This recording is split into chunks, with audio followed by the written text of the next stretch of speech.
el futuro solo tiene un nombre, Dubái. ¿Venezuela en serio? Por favor, ese es un fósil estancado en el pasado, una reliquia fallida. Quien hablaba con esa certeza aplastante era Klaus, un ingeniero alemán que, junto a su esposa Anja, había convertido el progreso tecnológico en una religión. En su apartamento minimalista en Berlín, las paredes no estaban adornadas con arte, sino con fotografías panorámicas de ciudades que ellos consideraban la vanguardia de la humanidad. Y en el centro de su panteón, Dubái brillaba como un dios de cromo y cristal. Para ellos, la experiencia suprema había sido el metro sin conductor de Dubái, rápido, impecable, silencioso. Una sinfonía de eficiencia. En comparación, cualquier otra cosa, especialmente un país del que solo escuchaban noticias de crisis, era, en sus mentes, un retroceso vergonzoso. Ir a Venezuela, ¿para qué?, había dicho Anja en una cena, con una risa que era puro desdén. No quiero ni pensarlo, ¿acaso tienen electricidad constante para cargar el teléfono? La pareja se miró con complicidad, convencidos de su visión del mundo. Pero todo estaba a punto de cambiar. Su arrogancia, tan sólida como los rascacielos que admiraban, estaba a punto de ser demolida por una fuerza que no podían medir en gigahercios ni en kilómetros por hora. Esta es la crónica de su viaje, una odisea que pulverizaría su adoración por el metal frío y les enseñaría el verdadero significado de la riqueza. El metro de Dubái, eso, mi querida Anja, es el pináculo de la civilización. Un sistema nervioso de titanio y luz. ¿Venezuela qué puede ofrecer? ¿Carretas y burros? La voz de Klaus, mientras contemplaban una maqueta de la ciudad del futuro en su sala de estar, era la de un profeta convencido. Él y su esposa, Anja, una curadora de arte contemporáneo, compartían una pasión casi obsesiva por la perfección tangible. Para ellos, el valor de una nación se medía en la altura de sus edificios, la velocidad de su internet y la automatización de sus servicios. Dubái era su meca. Los imponentes rascacielos que perforaban las nubes, los paisajes urbanos nocturnos que se extendían como una galaxia de neón, sobre todo, ese tren bala que se deslizaba sin sonido a través del desierto. Cada visita era una epifanía para Klaus. Esto es el futuro hecho presente, murmuraba, con la mirada perdida en el horizonte artificial. Una noche, con una copa de Riesling en la mano, sus ojos brillaban con una excitación casi infantil. El próximo viaje tiene que ser a Dubái de nuevo. Cada vez que pisamos esa tierra, siento que estoy tocando el mañana. Anja asintió, con una sonrisa serena. Tienes toda la razón, cariño. Especialmente su infraestructura. La velocidad, las instalaciones, el diseño es, sin duda, el número 1 del mundo. Un triunfo de la voluntad humana sobre la naturaleza. Para Klaus, Dubái era el país de los milagros. Un lugar donde la tecnología daba forma a los sueños más audaces. Y ambos creían, con una fe inquebrantable, que el futuro ya estaba allí, en ese oasis de acero y ambición. Sin embargo, ese fin de semana, los cimientos de su fe comenzaron a temblar. En su sala de estar, las risas y el tintineo de las copas llenaban el aire. Klaus y Anja habían invitado a sus amigos más cercanos para planificar su próximo escape. Fue entonces, cuando Klaus anunció con orgullo su destino, que uno de sus amigos, Alejandro, un venezolano que vivía en Berlín desde hacía años, intervino con una sonrisa curiosa. ¿Otra vez a Dubái, chamo? ¿De verdad que están enamorados de ese lugar?, dijo Alejandro con su acento cálido y musical. Pero pana, el mes pasado estuve en casa, en Venezuela. ¿Y la experiencia fue algo de otro mundo? ¿Por qué no se animan a ir? Podrían ver algo distinto. La sugerencia flotó en el aire por un segundo antes de que Klaus la derribara con una carcajada. ¿Venezuela? Alejandro, con todo respeto, pero ese país se quedó estancado en el siglo pasado. Nosotros buscamos el futuro, no un museo de lo que pudo ser. Anja, inclinando su copa, añadió con una sonrisa condescendiente. Hemos escuchado que sus paisajes son pintorescos. Pero honestamente, después de ver el dinamismo de Dubái, comparar ambos sería casi un insulto. Esa velocidad, ese desarrollo urbano es otro universo. Un silencio incómodo se apoderó de la sala. En los ojos de la pareja alemana no se reflejaba un destino turístico, sino una ideología.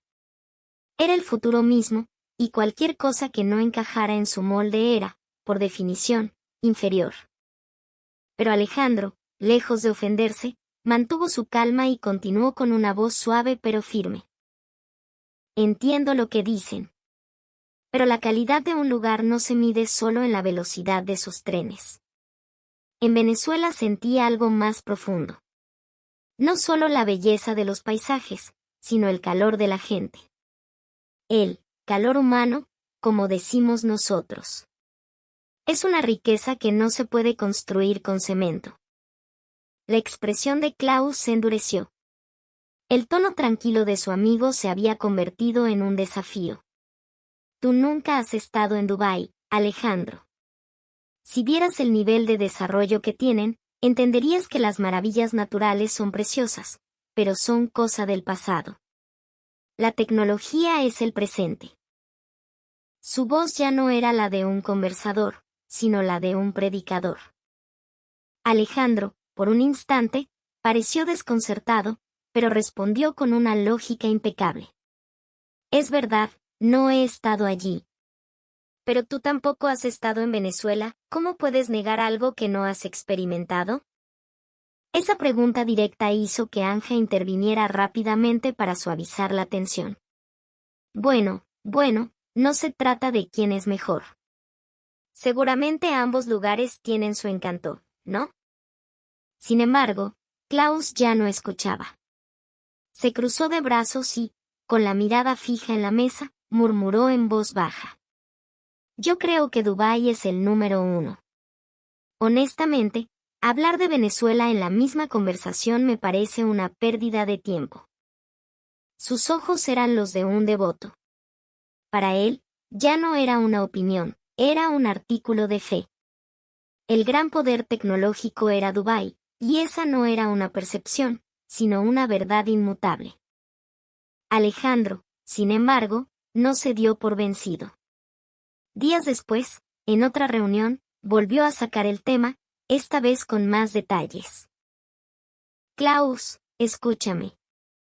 Cuando estuve en Canaima, lo primero que me golpeó fue el silencio. Un silencio vivo, lleno de los sonidos de la naturaleza. Te subes a una curiara, una canoa indígena, y sientes que te deslizas sobre el agua. No que la estás conquistando. Y la precisión de los guías pemones es de otro nivel. Conocen el río, el clima, la selva, con una exactitud que ninguna computadora podría igualar. ¿Puedes imaginarlo? Suena muy rústico, replicó Anja. En Dubái todo está automatizado y es perfectamente predecible. No entienden, insistió Alejandro, negando con la cabeza. No es rusticidad, es sabiduría ancestral. Es una conexión. Y el servicio, la gente te ofrece un café, una arepa. Te dan una dirección con una sonrisa que no está en ningún manual de entrenamiento. Te comparten lo poco que tienen con una generosidad que te desarma. Es un servicio que nace del corazón, no de un protocolo. Finalmente, Klaus habló, su paciencia agotada. Alejandro, con todo cariño, tu argumento no me convence. Porque tú no has experimentado la perfección de Dubái. No has visto la escala, la ambición. Estás comparando un sentimiento con un logro de ingeniería. Y en el siglo XXI, los logros de ingeniería son los que definen el progreso. Alejandro pareció entristecerse. Es cierto, no he estado en Dubái. Pero tú no has estado en Venezuela, ¿por qué te cierras a la posibilidad de que exista otro tipo de grandeza? Klaus, por un instante, se quedó sin palabras. Pero rápidamente se recompuso. Es simple. Las imágenes que veo, los datos, las clasificaciones mundiales, todo apunta a la superioridad de Dubái. Venezuela tuvo su momento, quizás, pero eso es parte del pasado glorioso. Ahora es irrelevante. Anja apoyó a su esposo de inmediato. Exacto. No estamos negando a Venezuela, por supuesto que no. Simplemente decimos que, en la era actual, la vanguardia está en otro lado. Sonaba como una opinión justa, pero debajo de sus palabras yacía una convicción inamovible de superioridad. Alejandro suspiró profundamente. De acuerdo. Veo que no los convenceré. Pero déjenme decirles una última cosa. La grandeza de Venezuela no compite con la velocidad. Se basa en la sabrosura de su gente, en la majestuosidad de sus paisajes. En una filosofía de vida que valora a la persona por encima de todo. Rechazar eso sin haberlo vivido creo que es una lástima. Ante esa palabra, filosofía, Klaus soltó una risa seca. ¿Filosofía? ¡Qué interesante! Pero yo busco experiencias que me hagan sentir el futuro. Prefiero la tecnología a la filosofía. Los otros amigos en la sala se miraron, incómodos. Todos pensaban lo mismo, Klaus y Anja eran demasiado tercos. Pero la fe de la pareja era, por ahora, inquebrantable. Ignorando por completo la advertencia de su amigo, unas semanas más tarde, Klaus y Anja viajaron a Dubái, tal como lo habían planeado. El tema de su viaje era experimentar la evolución y la velocidad. Aterrizaron en el gigantesco aeropuerto, y su escala los dejó sin aliento al instante. La magnificencia de la terminal era comparable a la de una metrópolis entera. No, era incluso más grande, lujosa y futurista que cualquier ciudad que hubieran conocido. El techo se elevaba a alturas vertiginosas, y la luz del sol se filtraba a través de un domo de cristal que bañaba el espacio en un resplandor casi celestial. Para la pareja, esto era el Dubái moderno. Que una simple terminal de transporte pudiera ser tan monumental y funcional era algo que superaba su imaginación. Robots de asistencia de un blanco impoluto se deslizaban suavemente por los pasillos, sus formas redondeadas parecían sacadas de una película de ciencia ficción. Gigantescas pantallas LED, alineadas en filas perfectas, mostraban información en tiempo real en múltiples idiomas, con una resolución tan nítida que parecían carteles impresos. Dondequiera que miraran, reinaba una atmósfera de sofisticación impecable. El suelo de mármol brillaba como un espejo, y la iluminación, calculada al milímetro, creaba un ambiente de grandiosidad controlada. Las áreas de espera contaban con asientos ergonómicos, estaciones de carga gratuita y Wi-Fi de alta velocidad. Incluso los cafés, restaurantes y tiendas de recuerdos compartían un diseño unificado y elegante. Klaus y Anja, ante tal espectáculo, solo podían soltar exclamaciones de asombro. Se miraron el uno al otro, sin palabras. Dubái es simplemente increíble, susurró Klaus. Cada vez está más pulcro, más perfecto. Es otro mundo comparado con nuestra primera visita. El desorden, los espacios abarrotados y las infraestructuras anticuadas que recordaban de otros lugares del mundo aquí eran cosa del pasado. Ante ellos se extendía un paisaje de orden, limpieza y una esperanza ilimitada en el futuro. La velocidad y la escala de esta transformación eran, sencillamente, abrumadoras.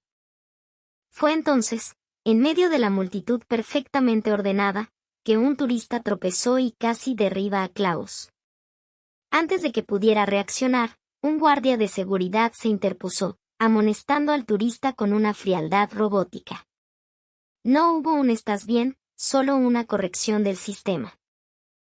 Klaus se sintió extrañamente vacío. Se revisó el bolsillo por instinto.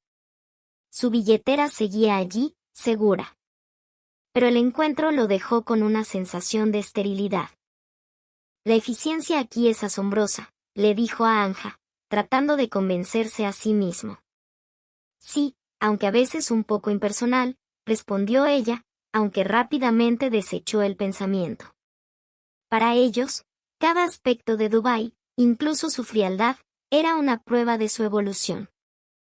Pronto, el tren de alta velocidad se deslizó en la estación. Subieron a bordo. El interior era de última generación, con una iluminación LED que bañaba un espacio amplio y minimalista. El tren partió con una suavidad perfecta, acelerando como una ráfaga de viento. Mirando por la ventana, Klaus asintió con satisfacción. La velocidad de este tren es simplemente magnífica. El paisaje pasa volando, casi sin vibraciones. Es cómodo. Esto es el pináculo de la ingeniería ferroviaria. Anja, reclinada en su asiento, añadió, los asientos son espaciosos, el aire acondicionado es perfecto. Y esta limpieza realmente han llevado el transporte a otro nivel. Ambos comparaban el Dubái del presente con el de sus recuerdos, maravillándose de su crecimiento exponencial. La comodidad de la estación, el rendimiento del tren, la calidad del servicio, todo era impecable. Lo que decía Alejandro del calor humano y esas cosas que sentido tiene compararlo con esto, murmuró Klaus. Y justo en ese momento, escucharon una conversación en el asiento de al lado. Eran una pareja de canadienses. Sí, es impresionante, decía el hombre, pero no tiene alma. ¿Recuerdas ese pueblito en los Andes de Mérida, en Venezuela? Ese viejito que compartió su guayoyo con nosotros en el porche de su casa, eso se sentía real. La mujer suspiró. Totalmente. O la fuerza del Salto Ángel. Ningún rascacielos puede competir con esa majestuosidad. Eso es grandeza de verdad. Por un instante, Klaus frunció el ceño, escuchando a escondidas. ¿De qué demonios hablan? ¿Cómo puede no tener alma algo tan perfecto? Una pequeña irritación brotó en su interior. Sintió como si sus valores, su religión del progreso, hubieran sido profanados. Desde más atrás, otra voz, la de un turista asiático, se unió al coro invisible. En Venezuela, la naturaleza te hace sentir humilde. Aquí, la arquitectura te hace sentir pequeño, que es diferente. Anja también escuchó la conversación y miró de reojo a Klaus. Esa gente estaba hablando de Venezuela, ¿no? Ignóralos, dijo Klaus, con una seguridad forzada. Nosotros hemos estado aquí muchas veces. Sabemos que esto es lo mejor. Pero a pesar de sus palabras, en un rincón de su mente, una astilla de duda había comenzado a clavarse. Esa noche, de vuelta en su lujoso hotel en Dubái, Klaus y Anja estaban sentados en el balcón, contemplando el horizonte de luces artificiales. El viaje en tren había sido, en teoría, perfecto. Sin embargo, el rostro de Klaus mostraba una sombra de insatisfacción. Anja, murmuró, sin apartar la vista de la ciudad. Lo que dijo esa pareja en el tren me dejó pensando. Que Venezuela era más real, más grande. Anja, que siempre había sido un poco más perceptiva a las emociones, lo miró con sorpresa. No pensé que te afectaría. Pero debo admitir que a mí también me extrañó. Hablaban como si fuera una verdad evidente. Y coincide con lo que dijo Alejandro, continuó Klaus, cruzando los brazos. Él también hablaba de ese calor humano, de paisajes que te dejan sin aliento, de una conexión que iba más allá de lo material. Klaus suspiró. Había llegado a Dubái para reafirmar su fe, pero en su lugar, se encontró con herejes que adoraban a un dios desconocido. Empezó a sentir una curiosidad que lo irritaba. Entonces Anja, con una sonrisa traviesa, le hizo una propuesta. Pues entonces, vamos a verlo con nuestros propios ojos. Klaus la miró, confundido. Sí, continuó ella. Ya estamos a medio mundo de distancia, ¿por qué no desviarnos? Vamos a Venezuela. Vamos y demostremos que Alejandro y esa gente están equivocados. Veamos ese país colapsado y confirmemos que tenemos razón. Será la prueba definitiva. La idea, audaz y un poco arrogante, atrajo a Klaus. No iría a descubrir, sino a conquistar con su veredicto. Así, la pareja decidió cambiar el rumbo de su viaje, zarpando hacia un destino que creían conocer, sin saber que en realidad se dirigían hacia lo desconocido. Días después, Klaus y Anja aterrizaron en el Aeropuerto Internacional de Maiquetía. El contraste con Dubái fue instantáneo y brutal. El aire no era el frío y reciclado de una cúpula de cristal, sino una caricia húmeda y cálida, cargada con el olor del mar Caribe y un murmullo humano vibrante. No había silencio robótico, sino un torbellino de voces, risas, música lejana y el llamado de los taxistas. Todo era caóticamente orgánico. Dios mío, qué ruido, murmuró Klaus, sintiéndose inmediatamente incómodo. Anja asintió, con una mueca. Y mira el estado del suelo. No es precisamente mármol pulido. Su primer instinto fue juzgar, comparar, encontrar fallos que confirmaran sus prejuicios. Y no tardaron en encontrarlos. Una pequeña demora en la entrega del equipaje fue suficiente para que Klaus sentenciara. ¿Ves? Te lo dije. Aquí nada funciona. Pero entonces, mientras esperaban, ocurrió algo inesperado. Un hombre mayor a su lado, al ver su impaciencia, le sonrió. Tranquilos, mis panas. Ahorita salen, ¿quieren un cafecito? Allá venden un guayoyo que resucita a un muerto. No les pidió nada, no intentó venderles nada. Fue un simple gesto de camaradería. Klaus, desconfiado, rechazó la oferta con un gesto seco. El verdadero viaje comenzó cuando tomaron un pequeño avión hacia el Parque Nacional Canaima. A medida que la aeronave ascendía, el caos urbano de la costa se disolvía debajo de ellos, reemplazado por un océano infinito de un verde intenso. Era una selva virgen, un tapiz denso e ininterrumpido que se extendía hasta donde alcanzaba la vista. Y entonces, como islas emergiendo de ese mar esmeralda, aparecieron los tepuyes. Montañas de cima plana, con paredes verticales que se alzaban hacia el cielo como monumentos de una civilización de gigantes. Klaus, que se enorgullecía de conocer las maravillas arquitectónicas del mundo, nunca había visto nada que se asemejara a esa geología primigenia. Al aterrizar en la pequeña pista de Canaima, el aire era diferente. Olía a tierra húmeda, a flores y a algo antiguo, casi místico. Su guía, un hombre pemón llamado Aitor, los recibió. No llevaba un uniforme corporativo ni una tableta, sino una sonrisa genuina que arrugaba las comisuras de sus ojos oscuros y sabios. Su apretón de manos fue firme y cálido. Mientras caminaban por el pequeño pueblo, Anja tropezó con una piedra. Antes de que Klaus pudiera ayudarla, una mujer que vendía artesanías corrió hacia ella. «Epa, Katira, ¿estás bien?», le dijo, ayudándola a levantarse con una familiaridad que los descolocó. Le limpió el polvo de la ropa y le sonrió. «Hay que ver por dónde se pisa, mi reina». No hubo enfado, ni la fría eficiencia de un guardia de Dubái. Hubo contacto. Hubo preocupación. Hubo calor humano. Poco después, sentados a la orilla de la laguna de Canaima, con sus aguas de color rojizo y las palmeras de moriche reflejándose en ella, una familia cercana les ofreció parte de su comida. «Prueben una arepita con queso telita, para que se vayan poniendo fuertes para la caminata», dijo la matriarca. Anja, dudosa, aceptó un trozo.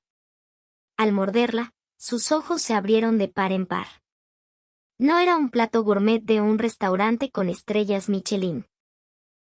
Era maíz, queso y el sabor inconfundible de algo hecho con cariño. Era la sabrosura de la que hablaba Alejandro, una cualidad que no se podía diseñar ni fabricar en serie. El viaje hacia el Salto Ángel comenzó en una curiara, una canoa larga y estrecha tallada en un solo tronco. Aitor la manejaba con una destreza asombrosa, navegando por las corrientes del río Carrao con movimientos precisos y económicos. Klaus, el ingeniero, observaba fascinado. No había GPS ni motores sónicos. Había un hombre en perfecta sincronía con su embarcación y el río. A su alrededor, la selva era una sinfonía de sonidos. El canto de las aves, el zumbido de los insectos, el rugido lejano de las cascadas. Los tepuyes, ahora más cercanos, se erigían como centinelas silenciosos, sus cimas a menudo envueltas en nubes que les daban un aspecto etéreo. Se sentían como si hubieran viajado atrás en el tiempo, a un mundo antes del hombre, un mundo de una belleza cruda y abrumadora. La escala de todo aquello hacía que el Burj Khalifa pareciera un juguete frágil y pretencioso. Tras horas de navegación y una caminata a través de la selva, llegaron. El sonido era lo primero que los golpeó, un trueno constante y profundo que vibraba en el pecho. Y entonces, a través de un claro en los árboles, lo vieron. El Salto Ángel. No era una cascada. Era una imposibilidad.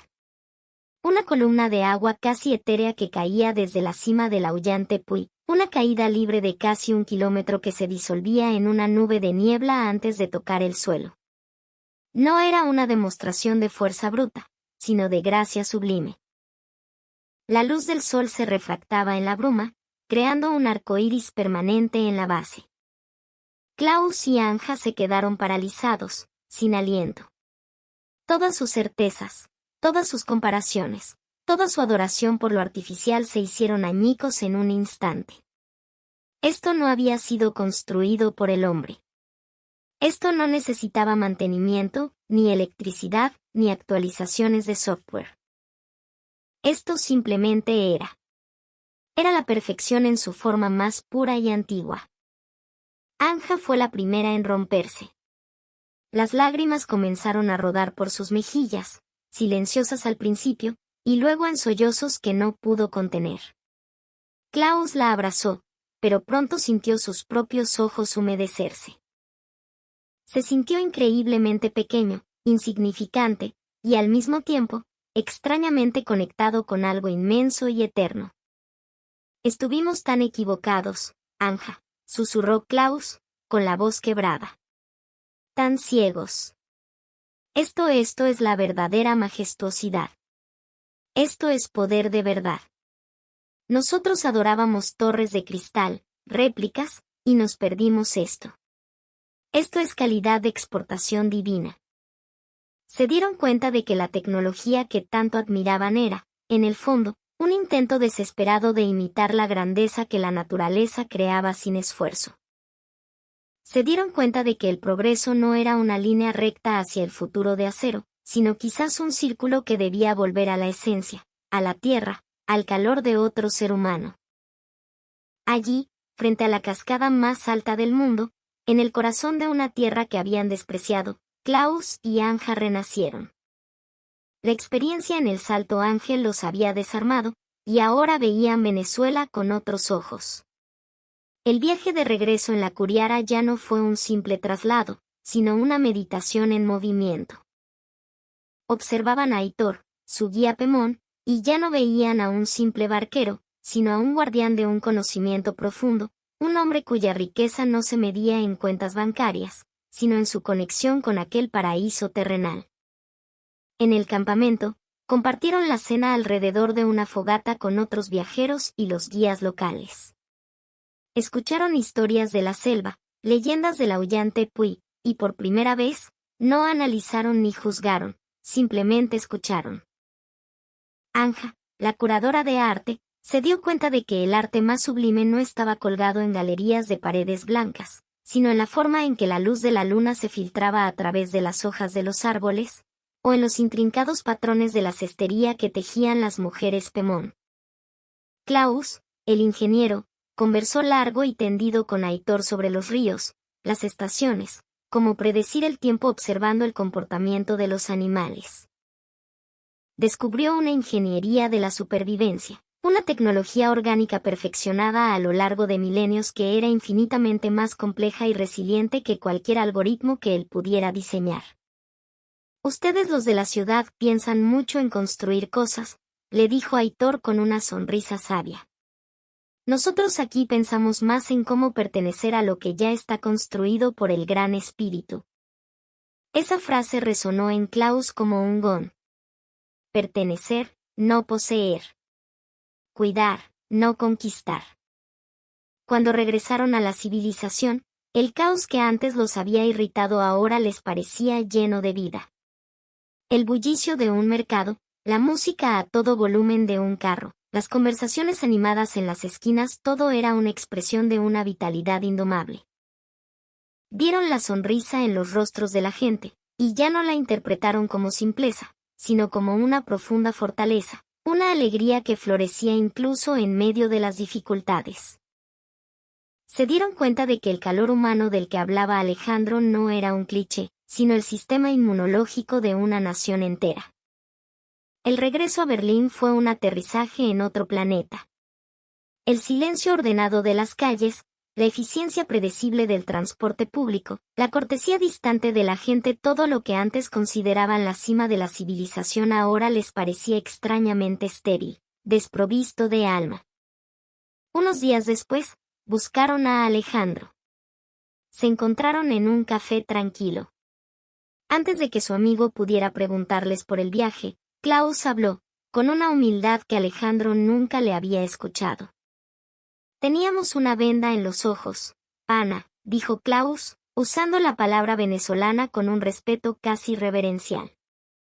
Fuimos a tu país con la arrogancia de quienes creen tener todas las respuestas, y regresamos como estudiantes que apenas comienzan a entender la primera lección.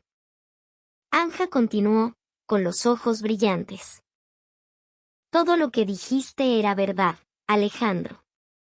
Pero las palabras no le hacían justicia. Hay que sentirlo.